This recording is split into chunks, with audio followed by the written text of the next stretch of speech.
Welcome back, everyone. So, I want to take a moment and look back into the Book of Enoch, specifically to talk about the hidden clock.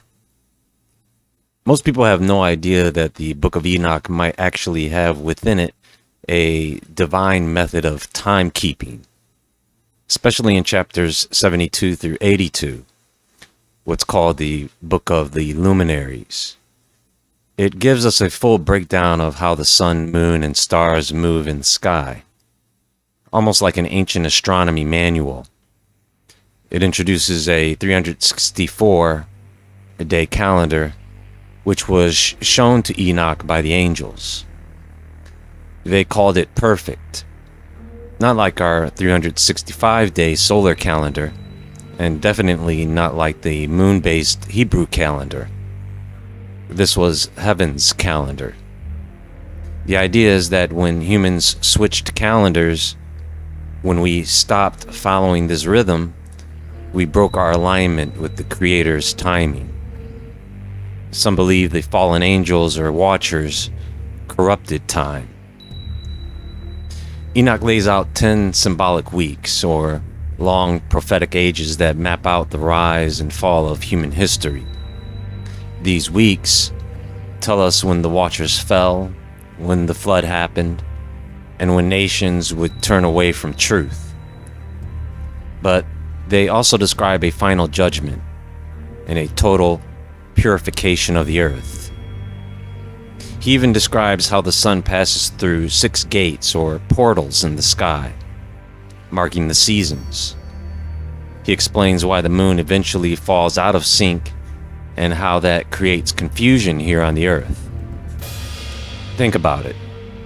If time is distorted, rituals lose their power, harvests shift, and spiritual alignment can be thrown off.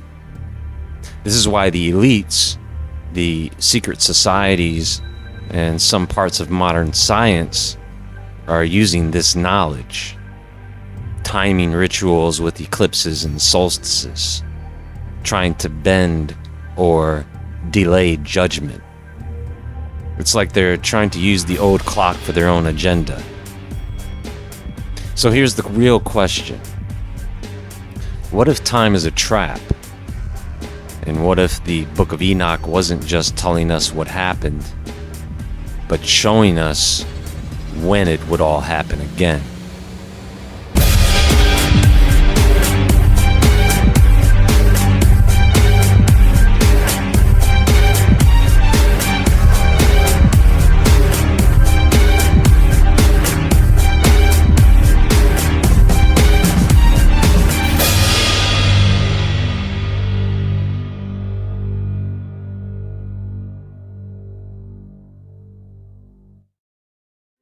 Okay, so in the Book of Enoch, specifically the Book of the Luminaries, Enoch is guided by the angel Uriel, and he is basically shown an ancient cosmic timekeeping system.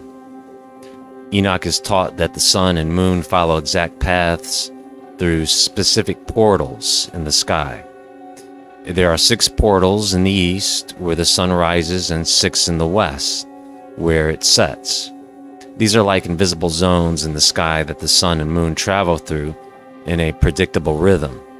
And depending on which portal the sun uses to rise and set, the length of the day changes. That's how they track the seasons. Over the course of the year, the sun moves through these portals, shifting slightly each month.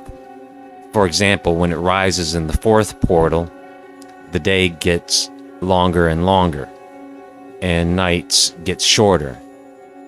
This is what we would call spring moving into summer.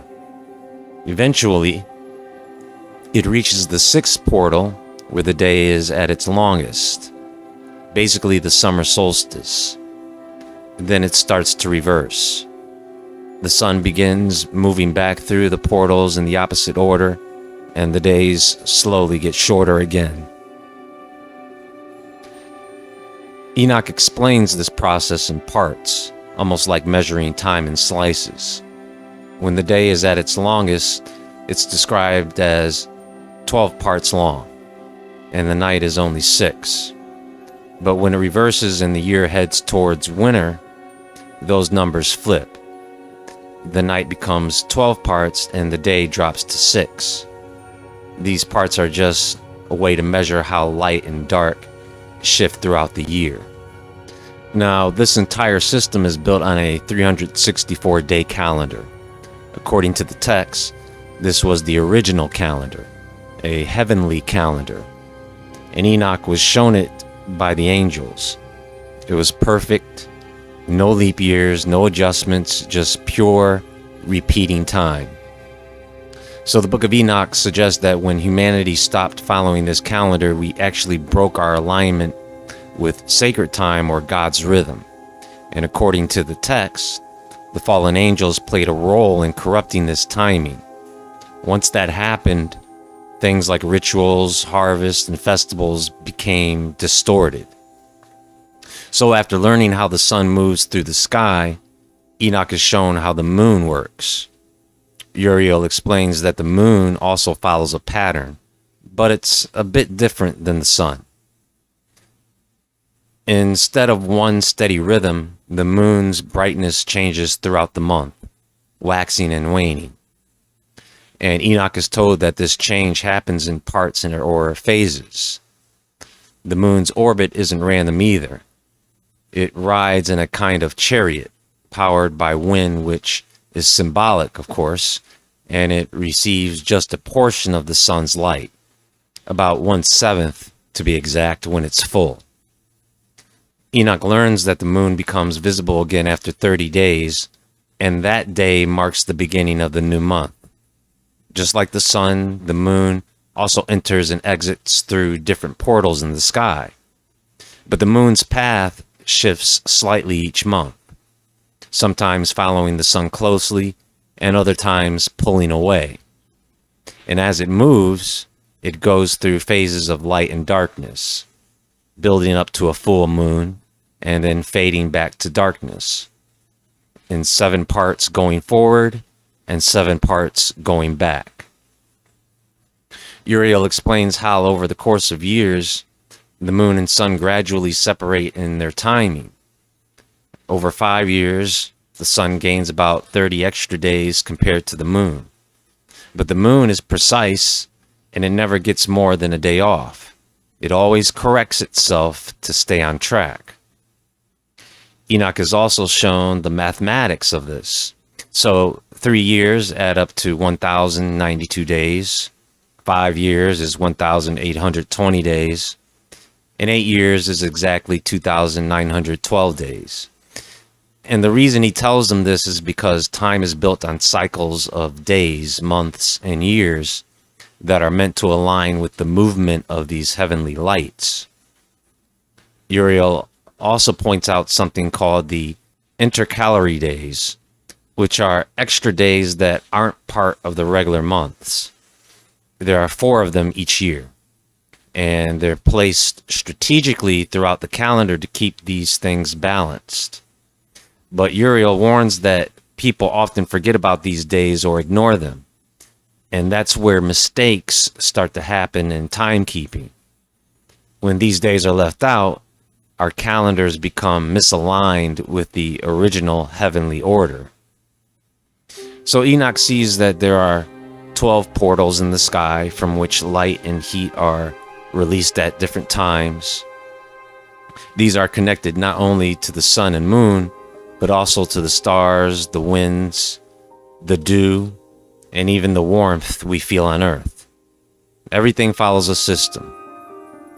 The stars have their own chariots as well, and some of them never set. They circle endlessly above and below, so they are held in place. One of the stars is said to be greater than all the others, and it travels across the entire world, ruling over the whole system. So he sees 12 portals, 3 in each direction, east, west, north, and south, positioned at the ends of the world. 4 of them bring peace and blessings, while the other 8 bring destruction. Things like drought, storms, and plagues that affect everything from people to land and sea. Each wind has its own characteristics depending on which portal it comes from. For example, one eastern portal sends out a scorching wind that brings heat and death. Another brings balance, rain, peace, and growth. And another sends cold and dryness. The same pattern happens with winds from the south, north, and west. Some are gentle and life-giving, others carry destruction. You could think of it as an ancient explanation of weather and natural forces. It's like ancient meteorology, but with a spiritual undertone. Enoch then talks about the names and roles of these winds. The eastern wind is considered the first, maybe because it's where the sun rises. The southern wind is special because it's the direction from which God descends, which makes it sacred. The western wind is associated with the setting of the sun, symbolizing the end or the diminishing of light. The north wind is interesting because it's divided into 3 zones. One for where people live, one for oceans and forests, and one that includes the Garden of Justice, possibly hinting at a sacred or hidden place. He also describes 7 massive mountains and 7 great rivers. And time flows from these mountains, and the rivers split and travel to distant seas, including some we now associate with ancient names like the Red Sea. All of this is tied to what Enoch calls laws, cosmic rules shown to him by Uriel. These laws govern how light moves, how time is measured, and how seasons and winds change. He is speaking to his son, Methuselah, telling him that everything he sees about the stars, the sun, and the moon has now been fully revealed to him. He says he learned how each of the heavenly bodies follows a set path and schedule, day by day, week by week, month by month. He explains how the moon's phases are part of a pattern, how it gains and loses light in certain portals, and how the beginning of each month can be tracked by its cycle. He also says that the moon lags behind the sun by exactly 5 days at certain points. Uriel also warns him about what's going to happen in the future when people turn away from God. During those times, now listen closely, the natural cycles will get messed up. The years will seem shorter.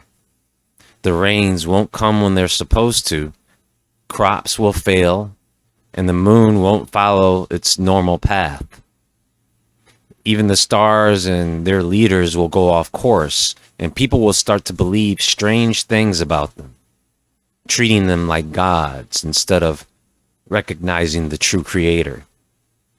Chaos and confusion will grow among humanity, and judgment will eventually follow.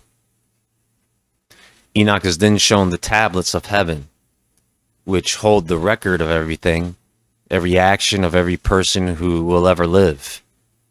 He reads it all and realizes how patient and just God is.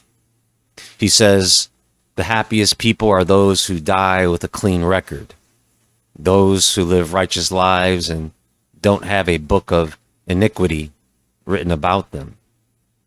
Enoch is told to go back to his family, to teach them everything he's learned, and write it down so future generations can know the truth.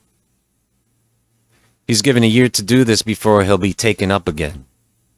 He's told that good people will recognize each other and rejoice together, while the wicked will fall together. Even the righteous will sometimes die because of the evil in the world, but their deaths are not in vain. They're gathered back to God because of the sin surrounding them. Enoch tells Methuselah to keep these writings safe and pass them down through the generations. The knowledge he's been given is divine wisdom, meant to open people's eyes.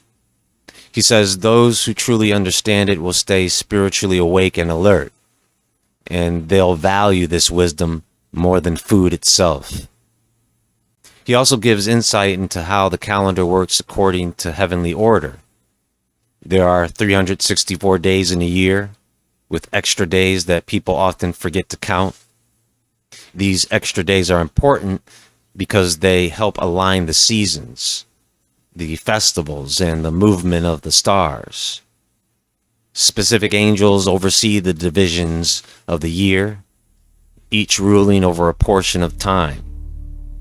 Enoch names some of these angels and describes how the earth shows signs of their influence, like when the flowers bloom, fruits ripen, or the weather changes. Each period has its own character, and the leadership of these heavenly beings is demonstrated in the cycle of nature. I just wanted to give you a rundown or a breakdown of this section of the Book of Enoch because it is very difficult to read and understand. And I hope that you can take this information with you and share it where needed. Everyone, have a great day.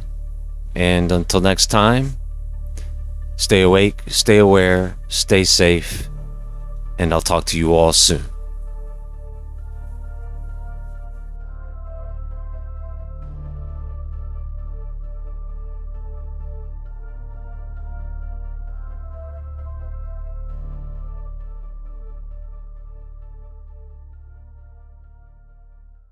Every minute of every day, your body heals, repairs, and regenerates you from the inside out.